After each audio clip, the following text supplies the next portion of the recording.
Hello, everybody. In this lecture, we're going to talk about the initiation of DNA replication. Let's get right into it. So by the end of this module, you should be able to discuss the role of DNA replication and factors that contribute to its accuracy, name the enzymes required for initiation of DNA replication, and discuss their specific functions, and discuss how DNA replication begins. So DNA replication just generally is the process by which a cell copies its genome before it divides and involves initiation, elongation, and termination.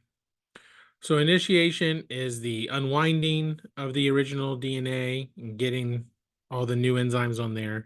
Elongation is the copying of that DNA, and termination is the rewinding of the parent and newly made DNA.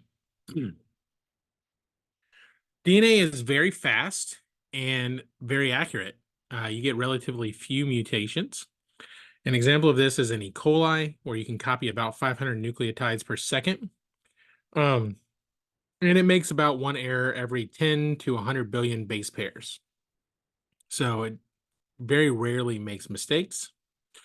The reason that this is so accurate is that we have this system of complementary base pairing, which prevents most of the mismatch reads that you can have. But then there's also proofreading mechanisms that the DNA enzymes use to check to make sure that the right thing was added. So they double check based on that base pairing whether or not the right pair is bound together.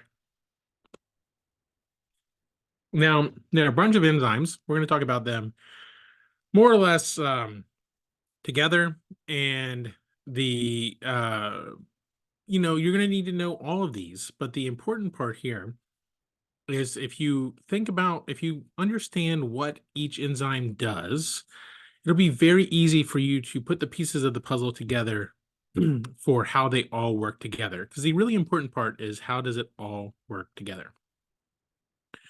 And that's a lot to memorize.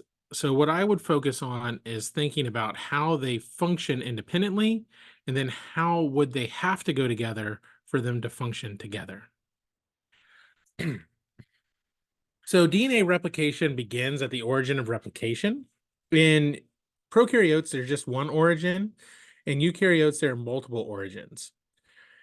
And so when you get here to this origin of replication, you get the formation of a replication bubble, which is this whole structure here, which is composed of two replication forks. We've got a fork this way and a fork this way.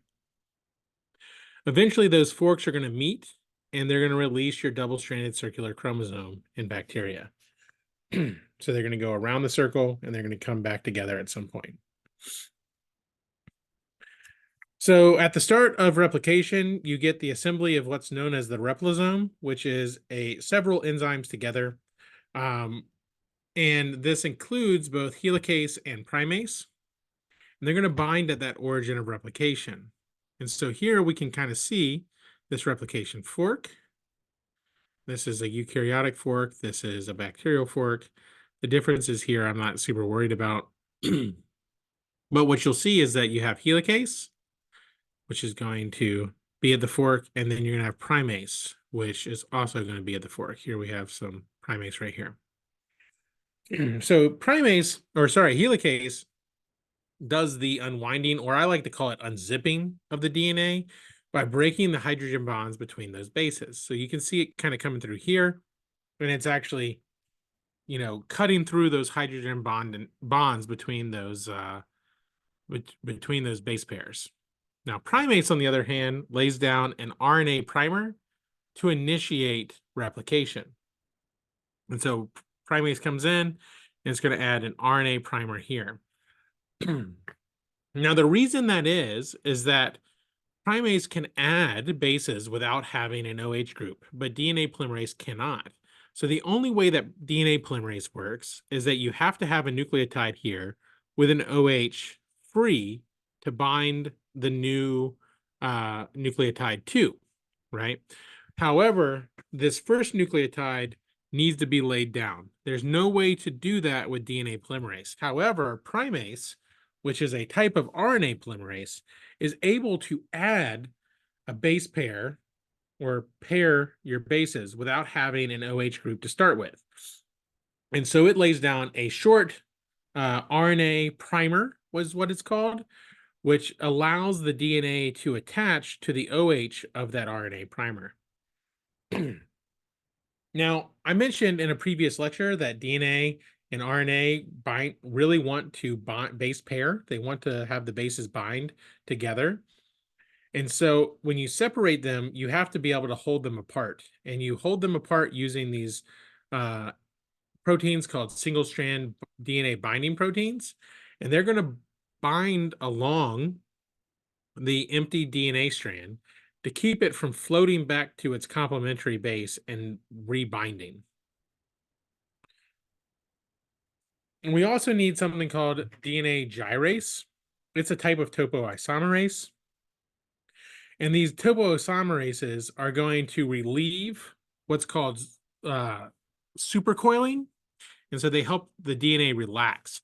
So on the right-hand side of these two images, we see the supercoiled DNA. So it's kind of folded upon itself. Think about, we're at a time when this idea may not make sense, but if you've ever used a corded phone and you've seen that cord wrap around itself, that's what supercoiling is.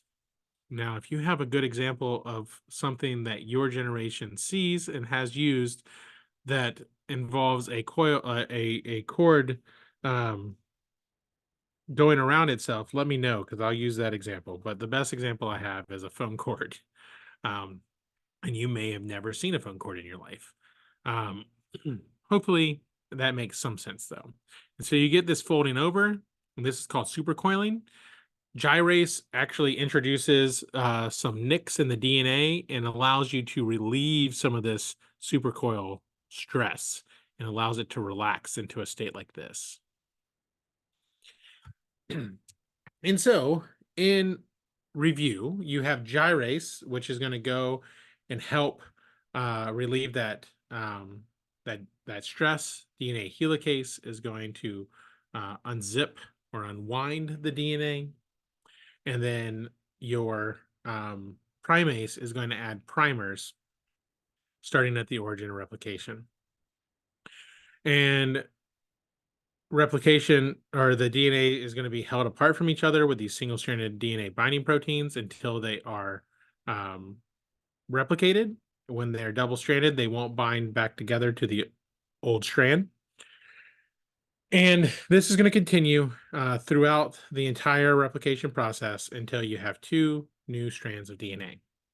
So with that, you should be able to discuss the factors that contribute to DNA replication accuracy, including proofreading and base pairing. You should be able to name the enzymes required for initiation of replication, which is going to be your helicase, your primase, your gyrase, and your single-stranded binding proteins. And you should be able to discuss how DNA replication begins at that origin. With that, I hope you enjoyed, and I'll talk to you soon.